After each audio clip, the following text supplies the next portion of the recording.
सो कुछ टाइम से एक रूमर बहुत ज़्यादा उड़ रहा है जो कि ये है कि एक और बॉडी बिल्डर है जो बहुत ही जल्दी आर्नोल्ड क्लासिक को अपना नाम देने वाला है। बहुत ही जल्द जो हम लोग का आर्नोल्ड क्लासिक की कॉम्पिटिटर लिस्ट है वो अपडेट होते हुए दिखने वाली है। एंड ऑल्सो कि जो बॉडी बिल्डर है ये डेरिक लंसवर्ड नहीं है, ये कोई और बॉडी बिल्डर है। कौन हो सकता है वो बॉडी बिल्डर, मैं आपको बताता हूँ। बट उससे पहले मेरी आप सब लोग से एक रिक्वेस्ट है कि वीडियो को लाइक कीजिए, चैनल को सब्सक्राइब करिए और वीडियो पे कमेंट करिए। ये सारी चीजें एक्चुअली में काफी ज्यादा मोटिवेटिंग होती है। So anyway, back on the topic. So यहाँ पे जो मैं एजम्पशन लगा पा रहा हूँ, यानी कि जो मैं गेस कर पा रहा हूँ, देखिए मैं कंफर्म नहीं हूँ यहाँ पे। एंड शुरुआत से ही रूमर्स आ रहे थे कि बिग रैमी के खेलने के। I don't think big ramie खेलेंगे, या फिर हो सकता है यहाँ पे बिग रैमी भी हो, but still I think big ramie को जो हार मिली है वो हार यहाँ पे वो फिर से रिपीट नहीं करना चाहेंगे, बिकॉज ये लाइनअप एक्चुअली काफी टाइट हो चुका है। एंड आई थिंक इससे पहले जो सबसे पहली वाली लिस्ट आई थी उसमें बिग रैमी अगर जंप करते, उसमें बिग रैमी अगर खेलने के लिए उतरते तो आई थिंक शायद वहां पे कुछ वो कर पाते, वहां पे कोई थोड़ा बहुत डेंट डाल पाते इस लाइनअप में। But now at this time lineup काफी स्ट्रांग हो चुका है, but still we can not rule out the probability of Big Ramy actually competing. So अभी यहाँ पे ये भी हो सकता है कि बिग रैमी कॉम्पीट कर रहा हूँ, बट स्टिल जो बॉडी बिल्डर मेरे हिसाब से मुझे जो लग रहा है कि यहाँ पे खेलेगा वो शायद है सर्जियो ओलिविया जूनियर। सर्जियो को लास्ट बार हम लोग ने देखा था शायद लीजन स्पोर्ट्स फेस्टिवल में कॉम्पीट करते हुए, जहाँ पे वो थर्ड आए थे और अपने से तकरीबन 100 पाउंड कम वजन वाले बॉडी बिल्डर से हारे थे, शॉन क्लैरिडा से। एंड टू बी ऑनेस्ट वो डेफिनेटली वो सर्जियो की बेस्ट फिजिक नहीं थी। And after that loss Sergio चले गए थे दुबई में काफी टाइम से ट्रेन करने, और बहुत टाइम से वो अपना ऑफ सीजन लगा रहे थे। ऑफ सीजन में वो इंप्रूवमेंट करने की कोशिश कर रहे थे। एंड आई थिंक उनको दुबई गए हुए 1 साल से ऊपर हो चुका है। एंड अगर हम लोग उनकी रिसेंट की अपडेट्स भी देखें तो कई जगह ऐसे थोड़े थोड़े हिंट्स उन्होंने ड्रॉप किए हैं आर्नोल्ड करने के। और करंट अपडेट्स में अगर हम लोग उनकी फिजिक भी देखें तो पहले से काफी ज्यादा इंप्रूव नजर आ रहे हैं। पहले से मसल मास में तो डेफिनेटली बेहतर लग रहे हैं। आई थिंक वो जो सस्पिशियस रूमर्ड बॉडी बिल्डर है आर्नोल्ड क्लासिक में कॉम्पीट करने के लिए वो शायद सर्जियो हो सकते हैं, but still I can not confirm anything. So ये मेरा सिर्फ एजम्पशन ही है, बट स्टिल अगर वो कम्पीट करेंगे, अगर वो खेलेंगे आर्नोल्ड में, तो डेफिनेटली वो इम्पैक्ट तो डालेंगे ही उस लाइनअप पे, और एक नया डायनेमिक जरूर क्रिएट करेंगे वो अपनी फिजिक से वहां पे। टेकिंग द कंसिडरेशन कि वो खेलें, taking the fact into the consideration that he will be competing. And अगर सर्जियो यहाँ पे खेल रहे हैं तो और ज्यादा दिक्कत होने वाली है अभी जो खेल रहे हैं उन बॉडी बिल्डर्स को। बट स्टिल आप लोगों को क्या लगता है, क्या सर्जियो सही में कॉम्पीट करेंगे आर्नोल्ड क्लासिक में कि नहीं?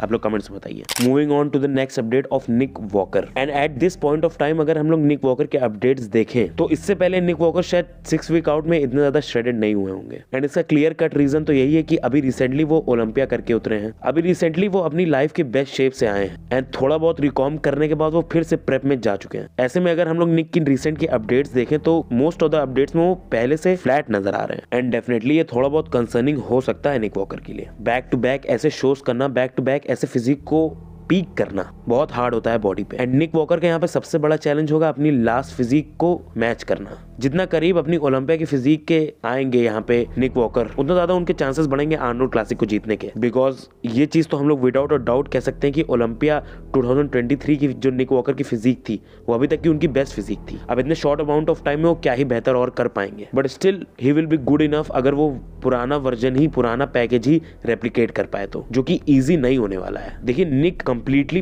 पीक हुए थे ओलंपिया की स्टेज में, वहीं जो बाकी बॉडी बिल्डर्स है जो उनके अगेंस्ट खेल रहे हैं वो कंप्लीटली पीक नहीं हुए थे। ना ही सैमसन, ना ही विलियम, ना ही एंड्रू, जिन लोगों को हम लोग टॉप यहाँ पे मान रहे हैं, वो लोग अपने लास्ट शो में परफेक्टली पीक नहीं हुए थे। तो इस शो में उन लोग का पीक होने के चांस ज्यादा बढ़ जाता है। और अगर हम लोग पीछे पलट के देखें, जब लास्ट टाइम निक वॉकर जीते थे आर्नोल्ड क्लासिक, तो उनका जो कंपटीशन था वो इतना मुश्किल नहीं था जितना इस साल होने वाला है। इससे पहले उन्होंने इयान वेलेयर, स्टीव कुकलो जैसे बॉडी बिल्डर्स को ही हराया था। इस टाइम उनको जीतने के लिए Samson Dauda, William Bonac, Andrew Jacked and Shawn Clarida जैसे बॉडी बिल्डर्स को हराना पड़ेगा, जो बहुत इजीली ये शो जीत सकते हैं। इन चारों में से कोई भी यहाँ पे शो जीत सकता है, बस यही बात रहेगी कौन पीक करके आता है, कौन पीक करके नहीं आता है। एंड आई थिंक यहाँ पे सबसे ज्यादा ड्रिवन नजर आ रहे हैं Andrew jacked, because Andrew jacked ने अपने दोनों कोचेस को बदल दिया इस टाइम। अपने ट्रेनिंग कोच एंड अपने डाइटिंग कोच दोनों को इस टाइम बदल चुके हैं। इस टाइम डाइटिंग के लिए उन्होंने रखा है क्रिस असीटो को एंड ट्रेनिंग के लिए रखा है क्रिस